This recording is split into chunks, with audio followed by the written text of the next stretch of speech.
G'day everyone, welcome back to Pete's Investing. Just wanted to give you a quick overview of the Evergrande collapse, part 2, and where we think it's going to head. There's lots of heartache happening in the Chinese property market right now with investors.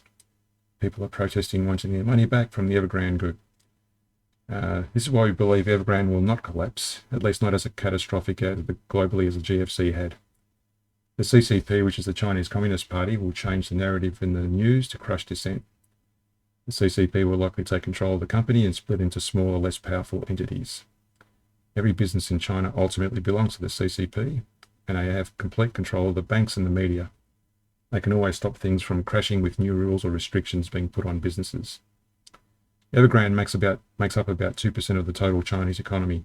That's huge, and that's 7% of the property market. Most Chinese investors put their hard-earned into property and very little on the share market. The Chinese government can't let this collapse. They have the power to crush dissent. The government pushes back on billionaires. They are shutting down on capitalism whenever it suits their needs to stay in power and control the people. They take away power from the people who may potentially gain more power than the government. All Chinese real estate companies have big debts as well, so it's not just limited to Evergrande. If the Chinese government doesn't bail out Evergrande, there will be massive mistrust towards the government. So the only thing that can bring down the CCP is economic failure of the Chinese people. There is local debt and foreign debt.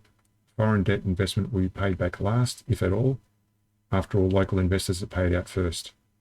What will likely happen is the government can lean on the banks to extend the loans on Evergrande. That is, the banks will bail the company out and not the government. The Chinese government will not chase a collapse. The Evergrande issue will not have the same effect as the GFC, but it will wake up people with some downturn impact from both domestically and globally. So what do we think the chart will show?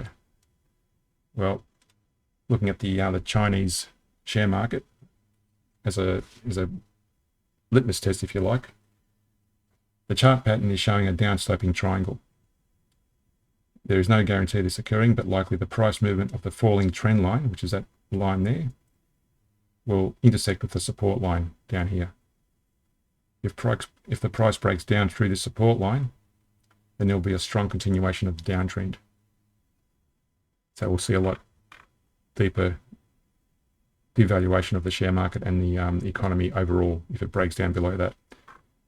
There's some chance of it breaking above this falling trend line, and that'll be a positive, obviously, but let's not hold our breaths. That's going to have an effect also on other global markets. Very quickly, let's look at the Australian market. That's been trending nicely on an upward trajectory on this support line. And also if we look at the US market,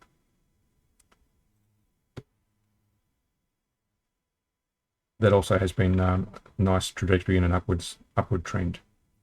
So really the Chinese market is the odd one out here, longer term, with that downward trend line. Anyway, that's where we are at the moment.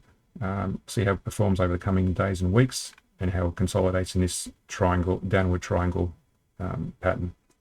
We'll keep in touch. Remember to like the video, subscribe, and hit the notification bell to get updates, and we'll speak to you in a future video.